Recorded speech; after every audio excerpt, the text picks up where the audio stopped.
Inclusão, ou o Estatuto da Pessoa com Deficiência, entrou em vigor em 2016 e tem um valor especial. Ela é uma adaptação da Convenção dos Direitos da Pessoa com Deficiência da ONU e ela trata da acessibilidade e da inclusão em diferentes aspectos da sociedade das pessoas com deficiência. A LBI, por isso, representa uma vitória para a nossa legislação e ela trouxe vários avanços garantindo que os direitos das pessoas com deficiência sejam respeitados. E ela pode ser dividida em 3 grandes partes. A primeira são os direitos fundamentais das pessoas com deficiência, como educação, transporte, saúde. Em segundo lugar, ela vai falar da garantia que as pessoas com deficiência têm de acesso à informação e à comunicação. E em terceiro lugar, ela vai falar do acesso à justiça e o que acontece com as pessoas que infringem as demais exigências da lei. Exemplos sobre o que a lei orienta em relação à educação são, no artigo 28, a adoção de medidas individuais e coletivas que proporcionem o desenvolvimento acadêmico e a socialização dos alunos com deficiência. Isso facilita a integração e, consequentemente, o aprendizado. E nesse mesmo artigo ela vai dizer que, além da oferta de aulas e materiais inclusivos, como, por exemplo, para o aluno cego ou o aluno surdo, que ele tenha materiais disponíveis em Libras e em Braille. As práticas pedagógicas também devem ser incorporadas e preferidas pela instituição que possuir alunos com deficiência. Também devem ser oferecidas tecnologias assistivas que ampliem as possibilidades dos estudantes nas escolas ou auxiliem os processos seletivos e permanência nos cursos da rede pública e da rede privada. Nesse sentido, a gente percebe que a educação ela constitui um direito da pessoa com deficiência e ela assegura que o sistema educacional deve ser inclusivo em todos os níveis e ao longo de toda a vida, de forma a alcançar o máximo desenvolvimento possível de seus talentos e habilidades, tanto físicas como sensoriais, intelectuais e sociais, de acordo com as suas características, interesses e necessidades de aprendizagem. Pensando nessas discussões que a Lei Brasileira de Inclusão proporciona, nós decidimos entender como isso realmente ocorre na prática. E para isso nós fomos a uma escola privada em Goiânia, a fim de conhecer melhor como os professores estão preparados, como a equipe gestora encara a inclusão, e a gente vai ver esses resultados agora. Durante essa entrevista, nós vamos nos deparar com diferentes pontos de vista, porque é um tema muito amplo e essa divergência ela vai acontecer em qualquer tema. É uma discussão muito importante e a gente vai notar que, principalmente nesse momento, no nosso local de fala, enquanto ouvintes, é importante compreender os diferentes tipos de necessidades específicas e como trabalhar com elas. A existência de inclusão antes, quando você começou, havia? Falava muito pouco sobre isso, né? Não existia assim. Primeiro que não existiam tantos laudos, né? A inclusão há um tempo atrás era uma coisa que não era muito falada, muito pesquisada, estudada, né? Sim. Então, a gente, os meninos têm dificuldade, têm mais dificuldade.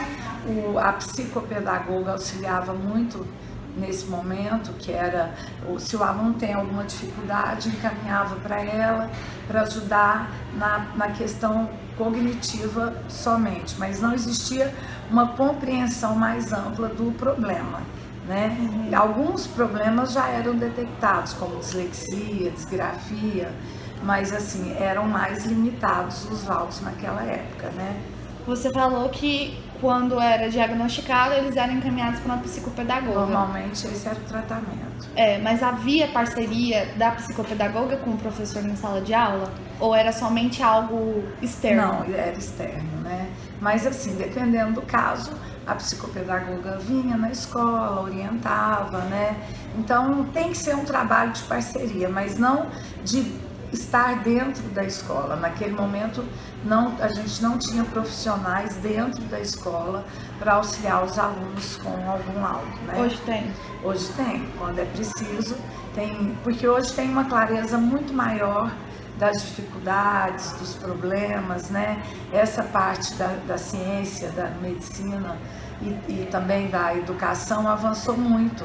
Então hoje existe um trabalho muito maior e que normalmente ele requer um trabalho do neurologista, né, do psicólogo, às vezes do psiquiatra, do professor, da neuropsicologia, que hoje atua muito bem nessa área.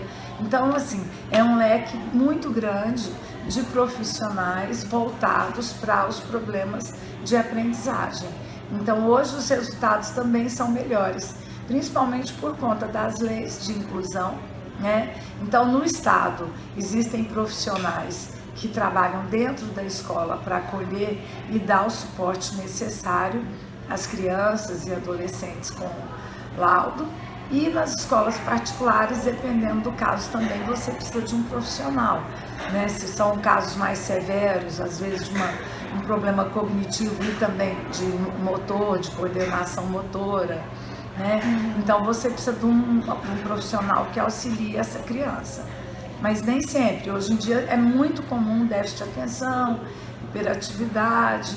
E aí isso, se você tem esses profissionais fora da escola, mas atuando em parceria com a escola, a gente consegue um bom encaminhamento para as crianças. Agora, eu tenho um princípio que, na minha avaliação, ele é como a própria palavra fala, é princípio mesmo de inclusão, que se chama acolhimento. Se não houver acolhimento, você pode ter todos os profissionais do mundo, que essa criança ou esse adolescente não vai andar. Então, não tem como você falar em inclusão sem que isso seja um princípio de fato adotado na escola, de dentro para fora. Inclusive, incluir a criança, né, ou o aluno em qualquer aspecto que ela tenha que faça com que seja difícil ela acompanhar de forma natural a aprendizagem e o ritmo da sala. Eu acho que falta orientação para as escolas particulares, elas meio que têm que se virar sozinhas.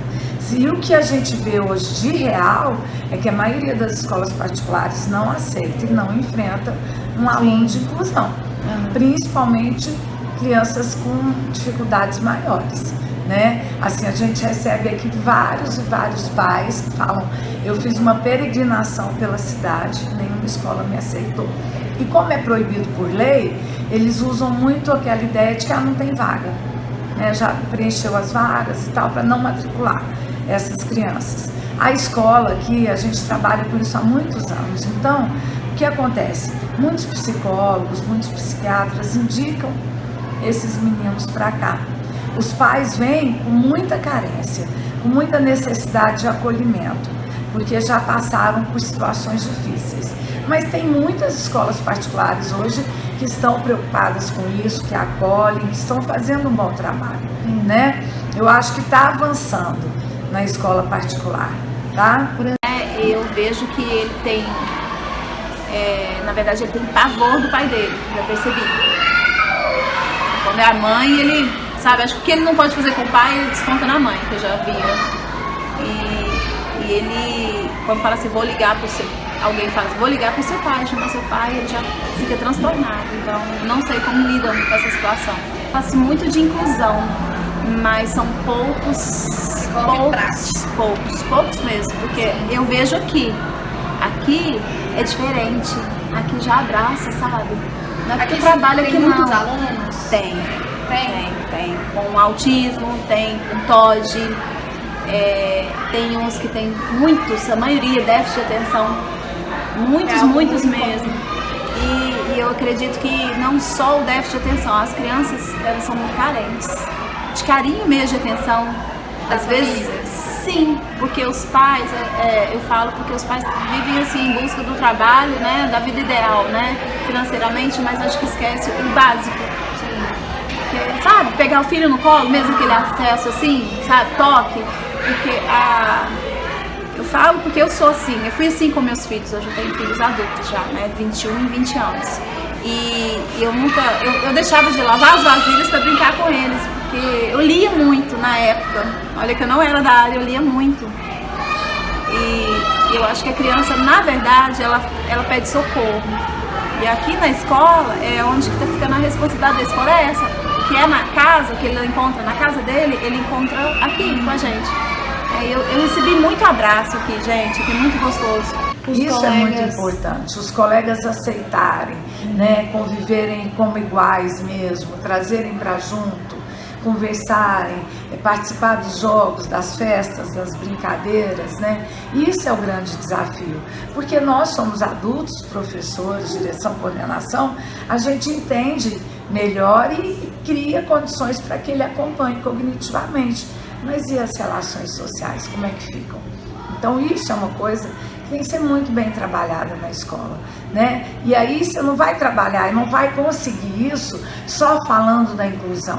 Você tem que trabalhar na escola valores, você tem que trabalhar valores como o respeito, como a igualdade, como a dignidade, para que quando chega uma criança com necessidades específicas, especiais, os outros não estranhem e aceitem.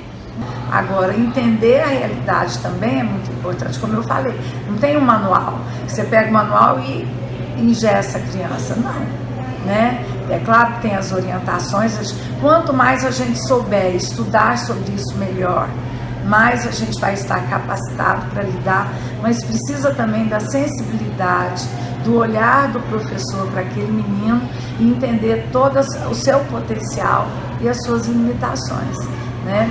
A interação, né? Se não tiver isso, a aprendizagem não acontece com nenhuma criança, com nenhum adolescente.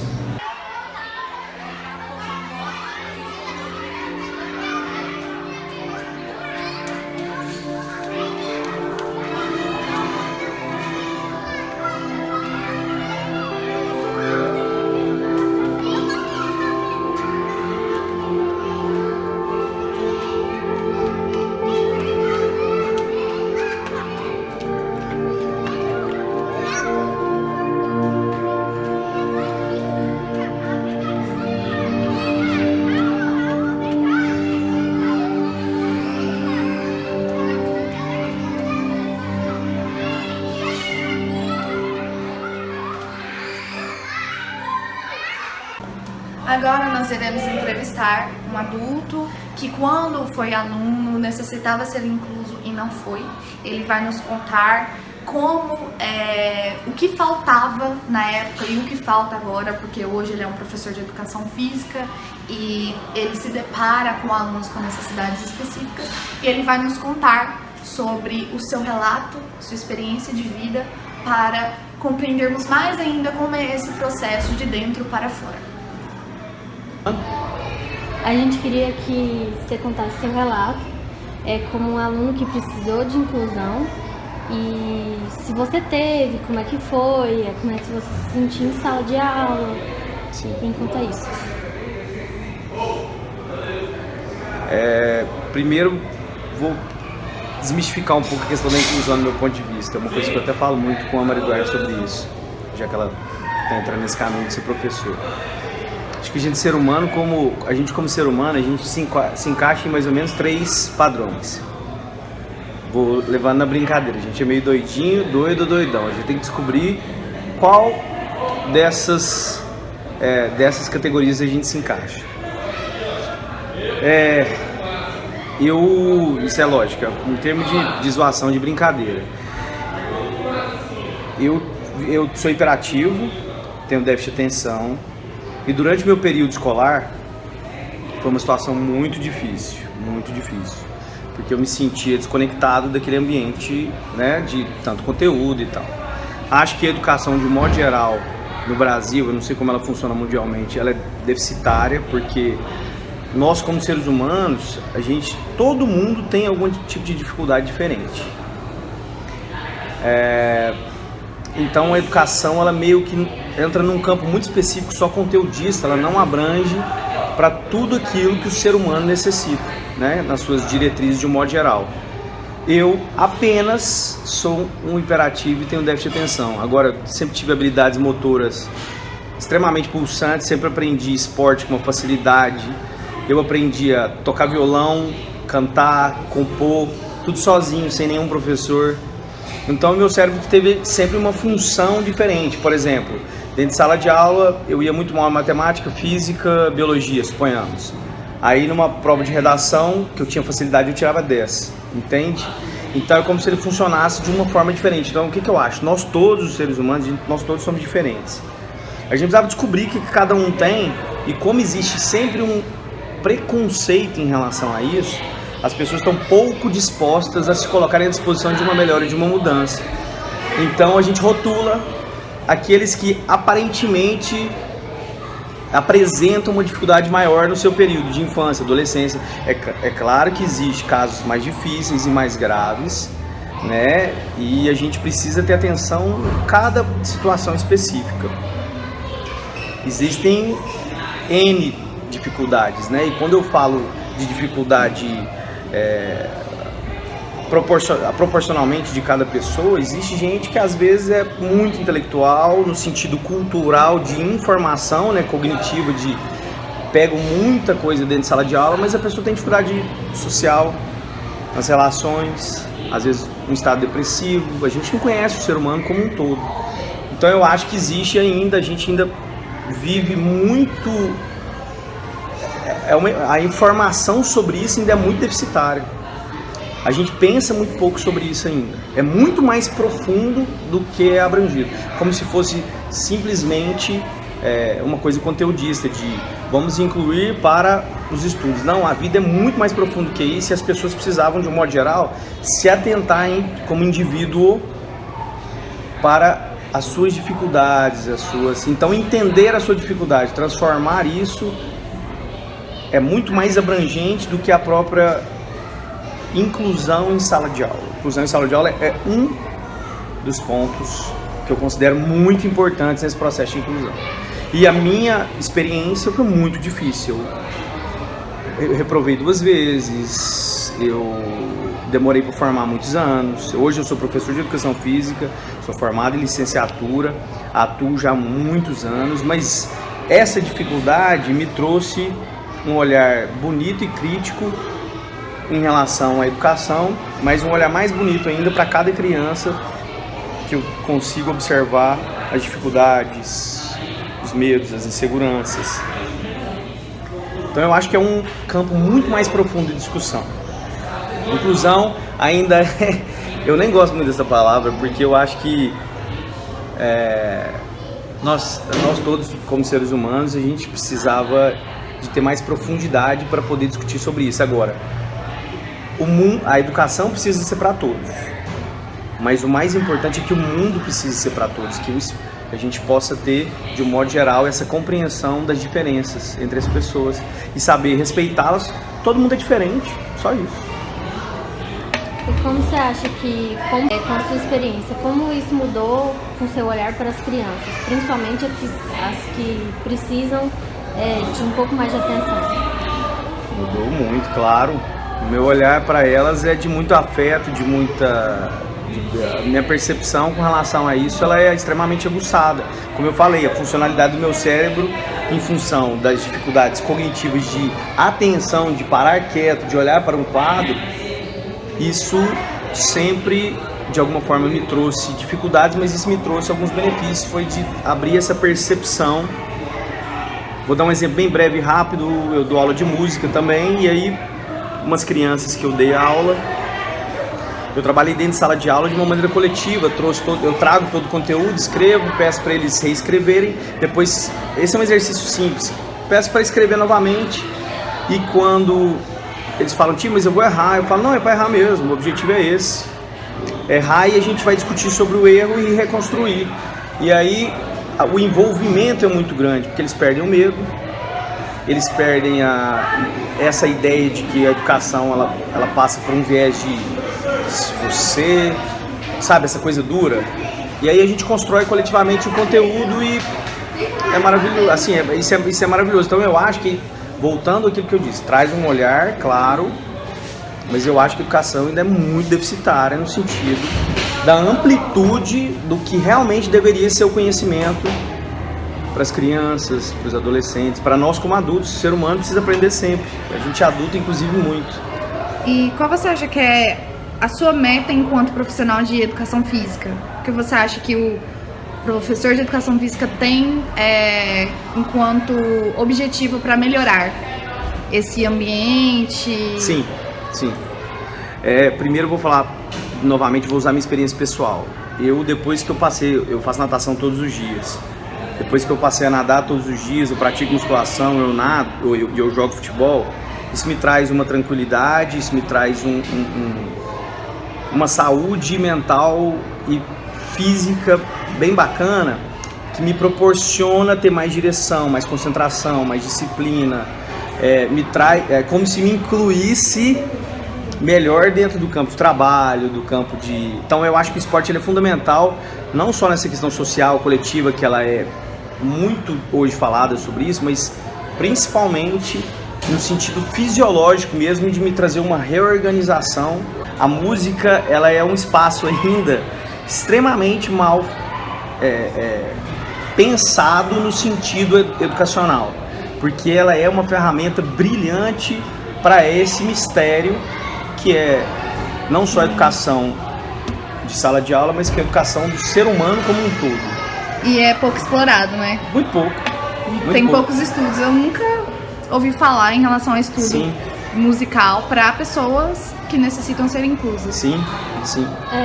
E você já se viu em algum aluno, assim, numa...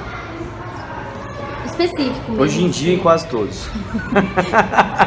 Hoje em dia. Mas eu falo assim, Na verdade, eu me vejo sempre. Sempre quando alguém está com alguma dificuldade, eu me vejo lá e eu estendo a mão. Porque você não teve isso, né? Sim. E em relação à sua família, com a escola, foi uma boa relação na sua experiência? Porque a gente viu que muitos professores, mesmo a psicóloga aqui, ela falou que geralmente tem famílias que aceitam, mas tem famílias que não aceitam. Então isso ainda é um problema. Como foi a sua experiência? Você já sabia que você era diagnosticado? Tipo... Não, foi agora depois de adulto. Ah, então... Depois de tanto sofrimento. Eu acho, vou repetir a frase, humanidade, a gente como ser humano, a gente ainda está longe dessa compreensão do que é a inclusão. Porque eu acho que no fundo, a gente está aqui na mesma terra, no mesmo planeta, conectados de alguma forma, e a gente traz esse mistério das dificuldades, né? E família, eu acho que sempre é muito difícil para a família ter a percepção da dificuldade da criança, né? Então, assim, primeiro que não cabe no campo do julgamento, porque é difícil. Eu fui criado pela minha mãe, meu pai saiu de casa, eu era muito criança, então a gente tem pouco contato, mas ela sofreu muito, porque eu fazia todas as esperaltices possíveis e impossíveis no planeta. Então, para ela foi um campo. Minha mãe é educadora, minha mãe tem um conhecimento maravilhoso, mas ela sofreu muito. Então, acho que essa coisa da família, eu acho que ainda existe, na verdade, uma incompreensão, não só familiar, como educacional, como das relações, e uma incompreensão também da gente ter essa percepção do que vou repetir novamente, a inclusão, porque muita gente está sofrendo por outras coisas e coisas diferentes. E as pessoas não sabem, porque não é um campo falado, porque dentro da escola isso fica evidenciado. Agora, repito, claro que a gente tem que sempre pensar quais são as dificuldades reais de cada um, porque existem as coisas, né, existem situações que são muito mais complexas e que precisam de muito cuidado, de muita delicadeza, de muito afeto, de muito amor. Agora, como professor de educação física, você já pegou alguma criança que tinha alguma dificuldade motora? Na sua área de educação não tinha nada. Havia discussão sobre inclusão ou não? Nenhuma. Não aqui no Brasil, né? Aham. Aqui a gente, na verdade, já está muito atrasada aí em relação a muita coisa que acontece no mundo. Mas está melhorando. Tá, sem Com sombra certeza. de dúvida. Sem sombra de dúvida. Hoje eles existem. Né? Antigamente eles não existiam. Hoje eles têm vida.